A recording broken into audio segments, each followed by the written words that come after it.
প্রিয় দেশবাসী, আসসালামু আলাইকুম। এই বিজয়ের মাসে আমি স্মরণ করছি বঙ্গবন্ধু শেখ মুজিবুর রহমানকে। তিনি 7ই মার্চে ভাষণ দিয়েছিলেন, আমি যদি হুকুম দিতে না পারি, তোমরা যার যার অবস্থান থেকে যা কিছু আছে তা নিয়ে প্রতিরোধ গড়ে তুলবা এবং এই দেশকে স্বাধীন করে ছাড়বো ইনশাল্লাহ। এই কথার পরে আর ঘোষণা দেওয়া লাগবে এমন মনে হয় না, কিন্তু বিভিন্ন আলোচক বিভিন্ন ধরনের মন্তব্য করেন, ব্যাখ্যা বিশ্লেষণ করেন। এই বঙ্গবন্ধুর ভাষণই ছিল সর্বশেষ ভাষণ, আর এই ভাষণেই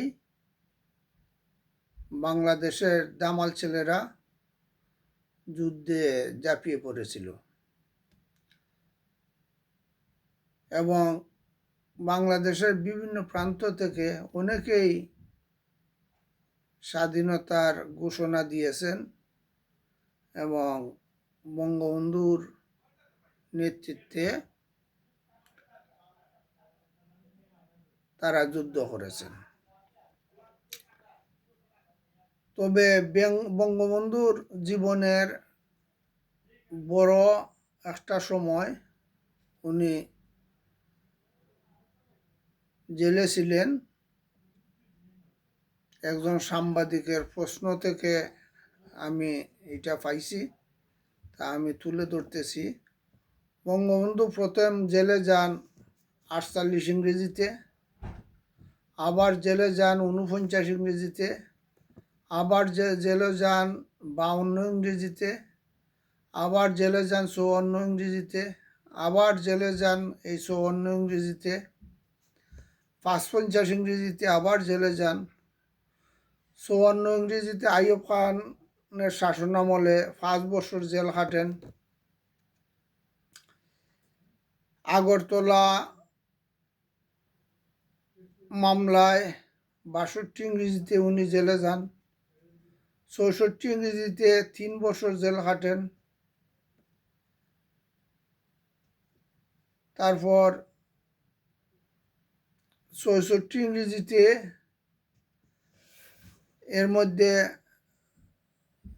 দ্বিতীয়বার জেলে যান। উনার যে জেল খাটার যে একটা সময়, ওনার যৌবনকাল, উনি অনেকটা সময় জেলেই কাটিয়েছেন। এখন যারা বঙ্গবন্ধুকে নিয়ে ব্যাখ্যা বিশ্লেষণ করেন, কেউ বলেন স্বাধীনতা চান নাই। স্বাধীনতা যদি না চাইতেন তাহলে উনি কিভাবে বলেন আমি যদি ঘোষণা না দিতে পারি, হুকুম দিতে না পারি, তোমরা যার যা কিছু আছে তা নিয়ে শত্রুর মোকাবিলা করবা? এটার নামেই তো ঘোষণা। পরবর্তীতে যখন পাকিস্তানি আর্মিরা ঝাঁপিয়ে পড়ছে বাংলার মানুষের উপর, তখন এমনিতেই বাংলার যে জনগণ, মুক্তিযোদ্ধা নেতৃবৃন্দ, তারা প্রতিরোধ গড়ে তুলেছেন। এখানে আবার ঘোষণার কে দিল না, এইসব বিতর্কটা করতে করতে তো এই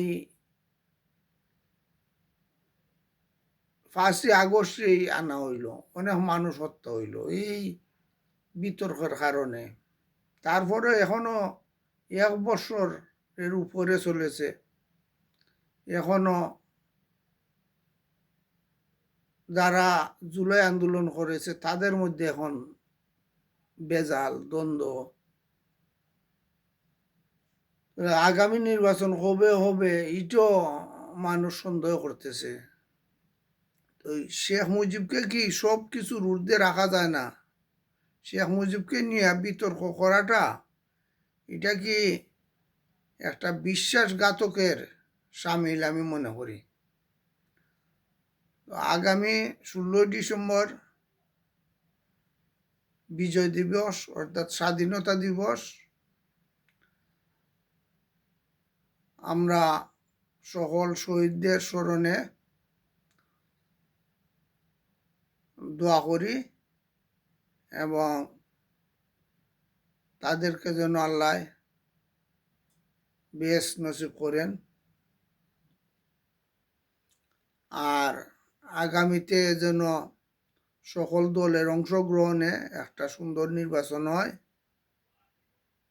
এটাই আমরা আশা করি। সকল দলের অংশগ্রহণে নির্বাচন না হলে আবার আন্দোলন হবে,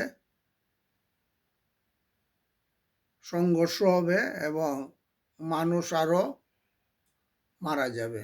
আমরা অবশ্যই আর মারামারি আন্দোলন চাই না। ধন্যবাদ।